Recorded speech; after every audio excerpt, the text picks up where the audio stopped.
Di video apresiasi prosa fiksi sebelumnya, saya sudah menjelaskan apa itu tema, gaya bahasa, dan amanatnya. Dan di materi itu juga kita sudah membedah suatu karya untuk mencari tahu ketiga unsur tersebut. Nah, di video yang kali ini saya akan menjelaskan apa itu tokoh, penokohan, alur, dan latar. Nah, setelah kita mencari tahu apa itu keempat unsur tersebut, saya akan membedah suatu karya. Di sini saya mengambil karya Septian, karya Poppy Pertiwi. Teman-teman, tolong simak video sampai akhir ya. Menurut Sujiman tahun 1988 mengatakan istilah tokoh menunjuk pada pelaku cerita. Dengan demikian, yang dimaksud dengan tokoh ialah individu rekaan yang mengalami suatu peristiwa atau berlakuan dalam berbagai peristiwa dalam cerita. Nah, sedangkan menurut Zaidan tahun 1994 mengatakan tokoh itu sebagai pemain peran dalam suatu karya. Dengan demikian, tokoh adalah para pelaku yang terdapat atau yang muncul pada suatu cerita. Tokoh dalam novel ini terbagi ke dalam 4, yaitu protagonis, antagonis, tritagonis, dan figuran. Nah, tokoh protagonis itu biasanya tokoh yang digambarkan selalu menjadi hal yang positif, biasanya menjadi tokoh baik dan selalu menjadi pemeran utama. Yang kedua ada tokoh antagonis. Tokoh antagonis ini selalu digambarkan menjadi hal negatif seperti dia orang yang jahat dan yang suka mengganggu si tokoh utama atau protagonis tersebut. Nah, yang ketiga ada tritagonis. Tritagonis adalah tokoh sebagai penengah. Dan yang keempat ada figuran. Figuran itu tokoh yang mendukung atau hanya sebagai figura saja di dalam suatu drama atau cerita novel tersebut. Yang kedua ada unsur penokohan. Menurut Zaidan, penokohan adalah proses penampilan tokoh dengan pemberian watak, sifat, atau kebiasaan tokoh yang terlihat dengan jelas yang ditampilkan dalam suatu cerita. Penokohan ini merupakan metode dalam memunculkan tokoh-tokoh pada cerita sehingga bisa melihat sifat para tokoh. Unsur penokoh ini terdiri dari tokoh, perwatakan, dan pelukisannya pada cerita tersebut. Sehingga penokoh sering juga disebut sebagai karakterisasi. Penokohan ini berkaitan dengan sikap, keinginan, ketertarikan, emosi, dan prinsip moral yang dimiliki oleh tokoh-tokoh di dalam suatu cerita. Unsur yang ketiga yaitu alur. Menurut pendapat Zamron tahun 2003 yang mengemukakan bahwa alur adalah rangkaian peristiwa yang tersusun dalam hubungan sebab akibat. Alur di sini adalah rangkaian cerita yang dibentuk oleh tahapan-tahapan peristiwa sehingga menjalin suatu cerita yang dihadirkan oleh para pelaku dalam suatu cerita. Jadi dapat disimpulkan, alur merupakan cerita yang mengutarakan urutan peristiwa secara sistematis yang dapat menjadi gambaran kronologi cerita tersebut. Seperti dalam bertindak, menghadapi suatu permasalahan atau konflik, dan solusi pada permasalahan tersebut. Pengaluran dapat disusun dengan jalan progresif atau alur maju, yaitu dari awal, tengah, dan akhir terjadi peristiwa, atau dapat pula dengan jalan regresif atau alur mundur, yaitu bertolak dari akhir cerita menuju tahap tengah atau puncak dan berakhir pada tahap awal.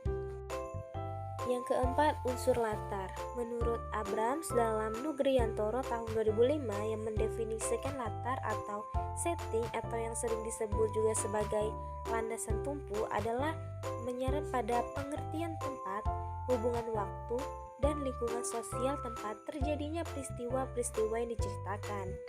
Sedangkan menurut Mariyati tahun 2005 yang mengemukakan bahwa latar adalah peristiwa yang mengacu pada waktu, tempat, adat, dan budaya yang dialami oleh tokoh. Jadi dapat disimpulkan di sini bahwa latar itu adalah yang terdiri dari tempat, waktu, kejadian peristiwa atau suasana.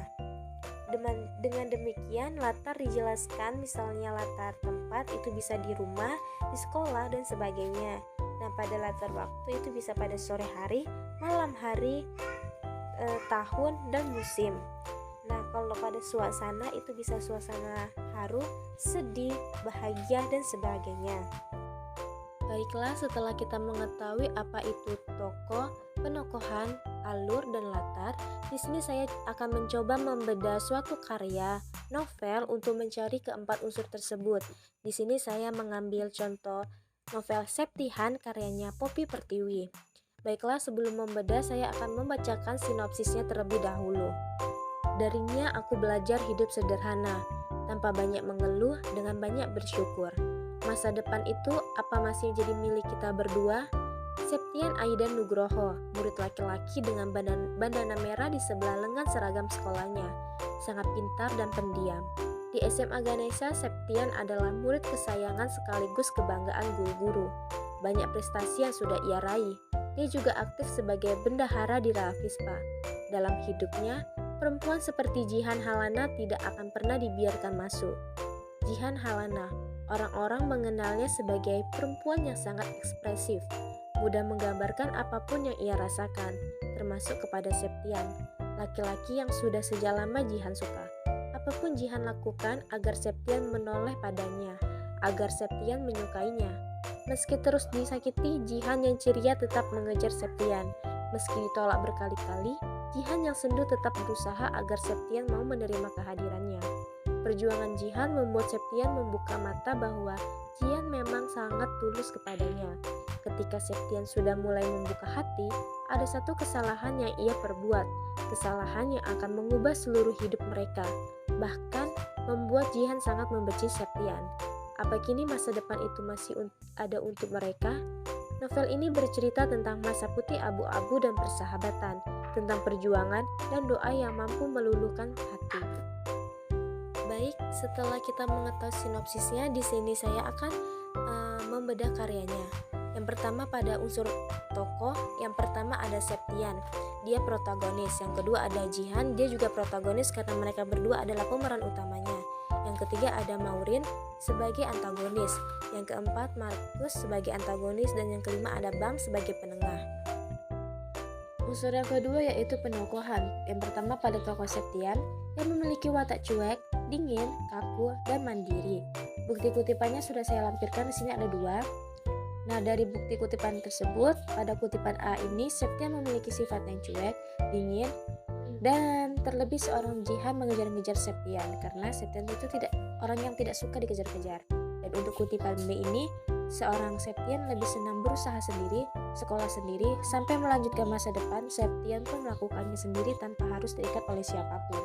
Karena sedari kecil Septian sudah tidak memiliki orang tua dan jauh dari keluarga dan tidak dekat dengan kakek neneknya, sehingga dari kecil Septian sudah hidup secara mandiri. Tokoh kedua yaitu Jihan yang memiliki watak periang dan suka dengan Septian. Di kutipannya sudah saya lampirkan. Dari kutipan ini menunjukkan bahwa Jihan memiliki sifat yang sangat periang dan mempunyai perasaan terhadap Septian. Jihan selalu mengorbankan segalanya untuk mendapatkan seorang Septian. Namun si Septian ini tidak peduli dengan si Jihan. Pada tokoh yang ketiga yaitu pada Maureen yang memiliki watak yang jahat dan tidak suka dengan si Jihan. Bukti kutipannya sudah saya lampirkan. Nah, dari kutipan ini menjelaskan bahwa si tokoh Maureen ini sangat tidak menyukai si sosok Jihan. Karena bagi Maureen, Jihan adalah perempuan yang sangat suka cari perhatian dengan si Septian dan sangat mengganggu. Maureen juga sangat menyukai Septian, namun Septian menganggap Maureen adalah seorang sahabat, bukan lebih. Pada tokoh keempat yaitu Talitha yang memiliki watak pintar, namun jahat ke Jihan.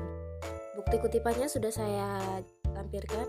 Dari kutipan di atas, seorang Talitha Agem Adijaya, Talitha dari dulu memang terkenal pintar sekali. Talitha sering menjadi partner Septian di olimpiade atau lomba cerdas cermat, sama seperti Jihan. Talitha juga mempunyai perasaan terhadap Septian, sehingga Talitha tidak suka melihat Jihan yang sering mengejar Septian. Karena kepintaran yang tersebut, Talitha juga sering meremehkan si sosok Jihan tersebut. Dia selalu menganggap dirinya selalu hebat dan pintar di atas si Jihan. Tokoh kelima yaitu ada Bams yang memiliki watak suka bercanda. Bukti kutipannya sudah saya lampirkan. Dari kutipan ini, Bambang Adiyana atau yang dikenal sebagai Bams merupakan sosok cowok yang sederhana, setia, dan suka bercanda. Pada kutipan di atas, Bams suka bercanda dengan teman-temannya termasuk dengan si Septian itu. Unsur yang ketiga yaitu alur. Di novel ini menggunakan 2 alur. alur, yang pertama alur maju dan kedua alur mundur. Alur maju ini kutipannya sudah saya masukkan. Dalam kutipan ini menjelaskan bahwa alur maju ini untuk memikirkan masa depan mereka. Namun ada saatnya mereka memikirkan masa putih abu-abu sebelum mereka berpisah untuk mengejar cita-cita mereka. Yang kedua, alur mundurnya. Kutipannya sudah saya masukkan. Dari kutipan ini menjelaskan bahwa pada 18 tahun yang lalu bagi Om Septian adalah mimpi buruk, karena di dalam sel adalah tempat yang sangat tidak ramah baginya sebagai pelaku pembunuhan, yang mana pada saat itu ramai dibicarakan karena Papa Septian adalah bisnismen yang sangat terkenal. Unsur yang keempat yaitu latar. Latar yang digunakan di sini latar tempat, yaitu teras rumah Septian. Latar waktu sore hari, latar suasana menegangkan. Contoh kutipannya sudah saya masukkan. Dalam kutipan ini menjelaskan bahwa Jihan mendatangi ke rumah Septian yang sangat mendadak sehingga Septian tidak suka kedatangan si Jihan ini. Jihan juga bilang ke Septian bahwa dia besok menjemput Jihan karena mobilnya sudah dijual sama mamanya. Namun lagi dan lagi Septian menolaknya dengan alasan dari rumah Jihan dengan dirinya itu sangat jauh. Demikian pemaparan materi yang dapat saya sampaikan mengenai unsur intrinsik, yaitu pada tokoh, penokohan, alur, dan latar pada novel Septian. Yang dapat saya jelaskan, apabila ada kesalahan atau kekurangan dalam penyampaiannya, saya mohon maaf. Wassalamualaikum warahmatullahi wabarakatuh. Sampai jumpa di video selanjutnya.